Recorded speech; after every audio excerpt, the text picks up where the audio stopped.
Peter Parker sits across from an interviewer in a quiet office, dressed formally, trying to look like someone whose life hasn't been a slow-motion catastrophe. The interviewer tells him he's been excited to meet. At least on paper, Peter is an ideal candidate. Peter smiles and says he hopes that's true in real life too. The interviewer chuckles, non-committal. Peter starts talking about Bulma Tech's groundbreaking work, about wanting to be a part of something meaningful. He's cut off mid-sentence. For someone so young, the interviewer says, Peter has lived a hell of a life. Peter flashes back to the radioactive spider bite, the moment everything changed. He calls himself lucky. The interviewer doesn't buy it. Lucky, he says, is one way to spin it. He lists Peter's history like a rap sheet. Orphaned, adopted, top marks through his master's at Empire State University. Then the turn. Peter's doctorate was withdrawn for plagiarism. Peter tries to explain. The interviewer doesn't slow down. Parker Industries' meteoric rise and fall, he says, was nothing short of criminal. Peter asks if they are going to discuss the job. Instead, the interviewer throws Peter's resume at his face.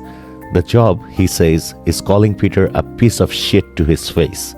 He lost millions. Peter turns away and walks out, muttering that this could have been an email. Behind him, the interviewer screams about losing millions. Another office, another interview. Peter is asked about his weaknesses. He jokes. This is where he pretends his flaws are strengths, like caring too much. His thoughts drift to a rescue. Spiderman lifting something impossibly heavy, telling people it's worse than it looks. They stop to take selfies. Someone jokes about being rescued. Spiderman begs them to run. Back in the interview, the interviewer presses harder. They want to know if Peter is aware of his real failings. His references cite spotty attendance. Peter laughs awkwardly and asks which reference said that. Another interview. Peter talks about bleeding edge tech and wanting to work at the edge. He also asks for a chair. The interviewer sneers about the startup grind and says he needs someone hands-on. Peter insists he is. At home, Peter collapses onto the couch. His web shooter explodes, coating the room in webbing. Peter sighs and mutters that web shooter nozzles don't lubricate themselves. Yet another interview. Peter sits with a massive purple bruise across his face. He talks about his chemical and mechanical engineering experience. The interviewer interrupts to ask what happened to his face. Peter calls it an embarrassing, funny story and remembers Sandman smashing him in the face with a manhole cover. Back in the room, Peter jokes that he'll never ride a city bike again. The interviewer asks if he would be willing to take a drug test now. Another office, a crowd lingers outside.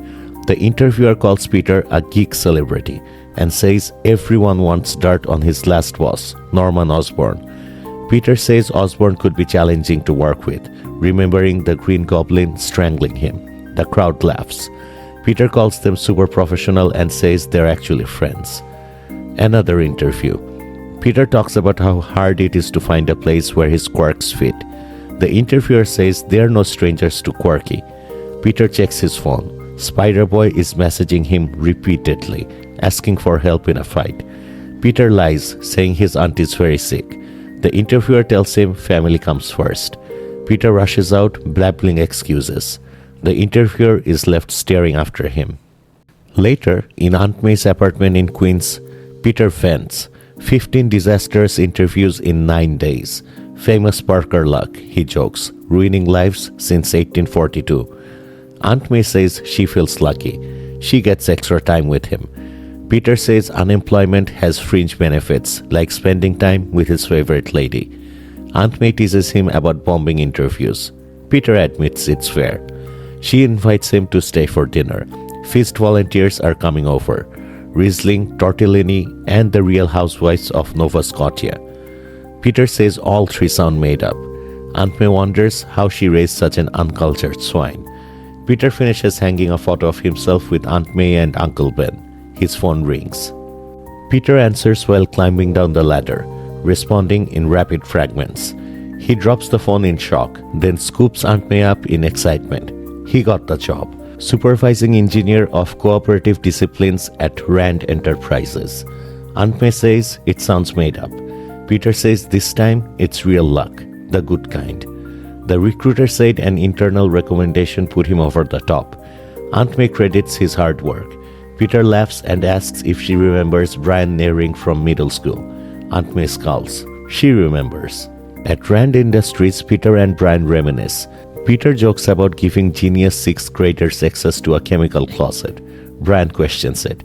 Peter insists. History and a lockpick with a mechanical pencil prove it.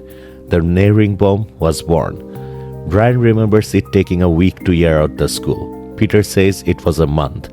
Brian reminds him of the second delayed stinker in the AC ducts. Diabolical. Now they are vanguards of science, saving the world. Brian says Peter will love it here. Mad science balanced with social responsibility. Peter asks why Brian vouched for him after all these years. Brian says Peter really doesn't remember. Flashback. A battered, bruised young Brian wonders if people will notice he was in a fight. Peter calls him crazy. Brian proudly agrees. Freaktastic forever. Back in the present, Peter says he hasn't thought of that in a long time. A distant boom echoes. Peter stops walking. Brian keeps talking. Seeing Peter's application made him want to bring that wild man in. If a delinquent like Brian could make good, Peter deserved a shot. Peter promises not to disappoint. Brian says he doesn't need to impress him. More booms. Peter looks out a window, stunned. Brian tells him to turn it on for the big boss and calls out to Doc, asking them to go easy on Peter. He turns and Peter is gone. Inside the office, a woman scolds Brian for wasting time after his last review. Brian admits he's slow to learn. The booming grows louder. Rhino charges through city streets. Spiderman fires waving at his face, thinking bitterly that he really wanted that job. As Rhino roars, Spiderman rattles off Rhino's admirable qualities: strength, speed, pulling off slate gray all year round. Impeccable timing, he says, will not be on that list. Spiderman kicks Rhino in the face, telling Alexei that fighting him wasn't on his bingo card today. He kicks Rhino into a fan and thinks something is wrong, beyond ruining what could have been a really cool job. Rhino's been chill lately, Spiderman thinks. Muscle for hire, someone you can talk to. This is new. He rescues the trapped driver. The man thanks him. Spiderman asks if he's emotionally attached to the truck. After 20 years, the driver says, "Of course." Spiderman nods. Oh, cool. Rhino charges again. Spiderman apologizes to the driver for his loss. This is going to hurt, he thinks. He uses the top end of his strength, knowing it will mean a partial shoulder dislocation for a Rhino. He webs the truck and slings it into Rhino. Ibuprofen tonight, definitely. Spiderman asks if Rhino is ready to talk. Otherwise, there's a double-decker nearby. Rhino tears the truck apart and leaps free. Spiderman barely dodges and lands at a distance. He asks Rhino what the problem is. Horn moisturizer on sale? Sneaker drops? Dazzler tickets? Rhino clenches his face, groans, and collapses.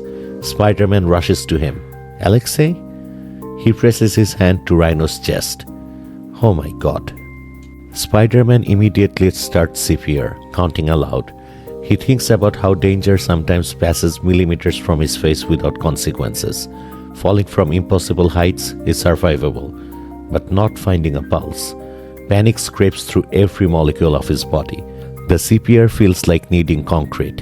His arms burn, sweat pours.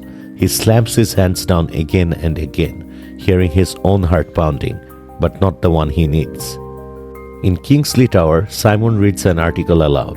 Sitsevich survived thanks to Spiderman and is expected to recover.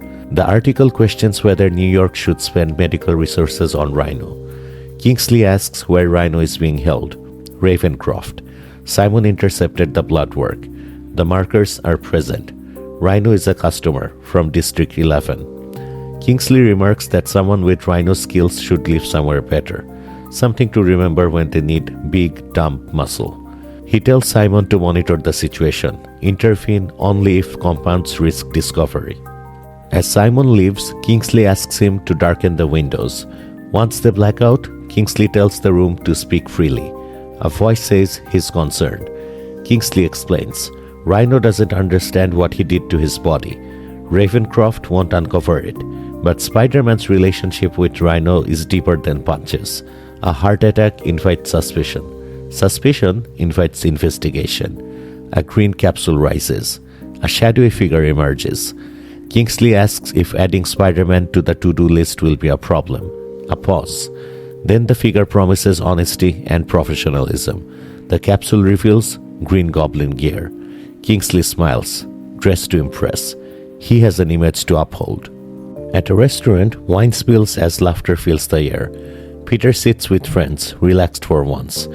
Bree misnames Randy, then argues with him about it. He clarifies he's a social worker, not a therapist. He toasts Peter to swiping right. Peter counters with a joke about Jelly Belly's booger flavor. Cheers. Bree asks if Peter got fired on his first day. Peter says no. Brad told the boss about his ulcerative colitis. They're trying again tomorrow. Reese jokes about first day diarrhea. Peter stops himself mid-replay. Shay hides a laugh. Peter explains Brian is like his guardian angel, thanks to middle school pranks. Randy jokes he needs one. His caseload is madness. Good people in East Harlem are slamming doors. No one's themselves. Peter thinks about a certain Russian rhinoceros. Bree asks Peter and Shay if they're siblings or dating. Shay says they aren't exclusive. Peter is surprised. Shay says he's on probation. Peter isn't sure if that's good. Shay says it depends on him. Randy urgently calls for the check. Bree collapses. Peter and Shay toast again. To probation. Amen. Peter breaks into Alexei's apartment. He tells himself Randy's story is probably coincidence, but it gnaws at him. Worth a friendly neighborhood B&D. The apartment is intact. Rhino didn't start his rampage here. No secret lair behind the fridge. But Spider Sense hums. Alexei's already had his worst day. He's trying to move on. The Spider Sense grows stronger. Alexei isn't crazy. A heart attack doesn't fit. Peter spins, nausea surging as the sense screams. There's nothing there, just his breathing. Heavy, pounding. Dozens of shadowy eyes open around him. Peter finishes the thought. Heart. His villains, dozens of them, leap towards him all at once. And that's it. If you enjoyed the video, please like and subscribe and comment your favorite moment down below. I'll see you next time on Superhero Explained.